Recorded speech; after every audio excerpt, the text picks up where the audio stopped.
Hello, everyone. My name is Sofia Federico, and today I'm going to be talking about women in war challenging gender roles in Ukraine. Okay, so this article came out on New York Times on November 8th, 2023, and it really focuses on how women in Ukraine are deciding to step up as the war continues. Because the army needs more people, the government started requiring women in certain positions, for example, women that are in healthcare, women that are in IT, to register for possible military service. Something super interesting about this is that a lot of women are actually preparing on their own. The article follows women like Anna, that's her name. She's a formal she's a former school teacher, and she's out there just learning how to shoot rifles and preparing for combat on her own. So, this article actually connects really well with two chapters from our textbook, Transformations Women, Gender, and Psychology. The first one will be chapter 3, which is all about how women are portrayed, like media images, stereotypes, and how society expects women to act, you know?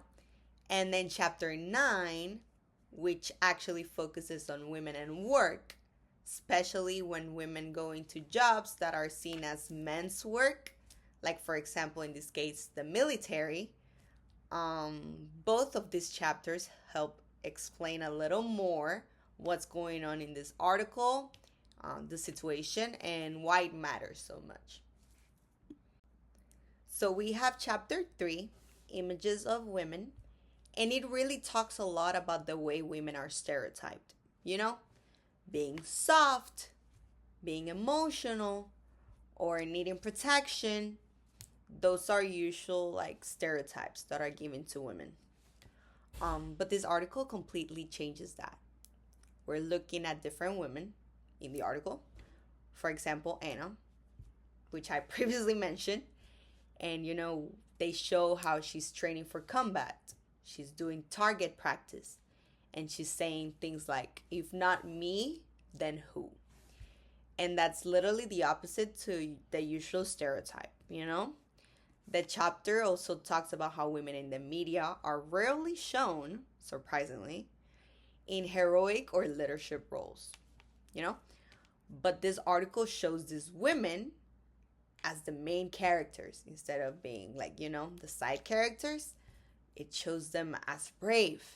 They're strong, they're capable, they're leaders, which is rare because society, not me because I'm a woman, but society usually doesn't like look at women that way. And then I do think it's super interesting how real life women are pushing back, and they're pushing that old image of what women are supposed to be, and instead they're just showing that they can defend their country just like a man. I like that. And then we also have chapter 9, which is women and work. And then for obvious reasons, we can kind of already speculate that it's going to relate or align perfectly with the article that I chose, but I'm going to go a little more into detail about how and why. So chapter 9 is all about women in non-traditional jobs.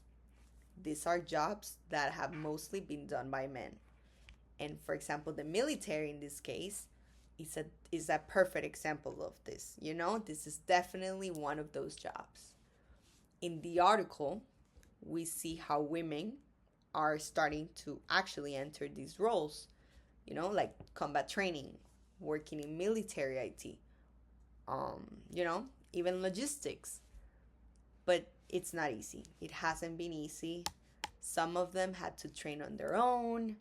One woman actually said that she had to figure out the whole process by herself because there wasn't really any clear guidance for her to follow.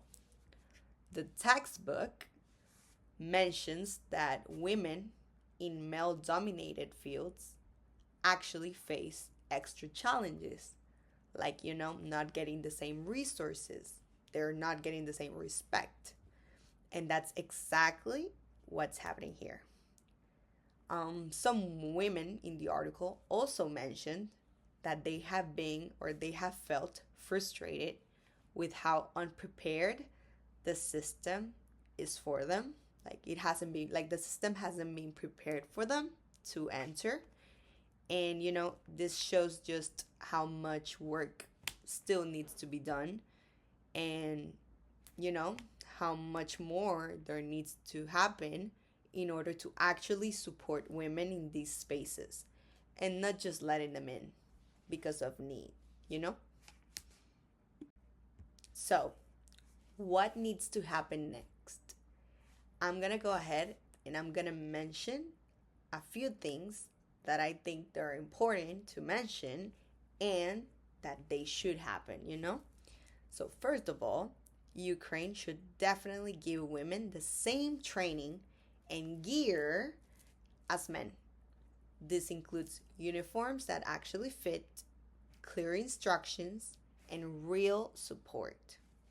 Second of all, there needs to be a bigger shift in public attitude. We're just not as like accepting women in the military, but we're actually respecting that they're there. We're respecting them there. Third, the government should involve more women in planning military policy. The government should not just draft them to serve. And personally, if you ask me, I think this is such a powerful movement. These women are just not reacting to war, you know? They're just not like, this is not a response to war. They're actually choosing to stand up and to be part of the fight, to trying to, at the end of the day, win the war. You know, they know the system is not ready for them, but they're still deciding to stand up. I think that requires a lot of, being strong, a lot of courage. This also reminds me how gender roles can change. They change super fast, and they also change fast when they need to. And, women have always stepped up, even if history hasn't always given them credit, unfortunately. So, yeah, I think this article really shows how strong and capable women are and how much potential there is when we need, when we stop limiting people based on their gender. So, yeah, we rule the world. Let's go, females.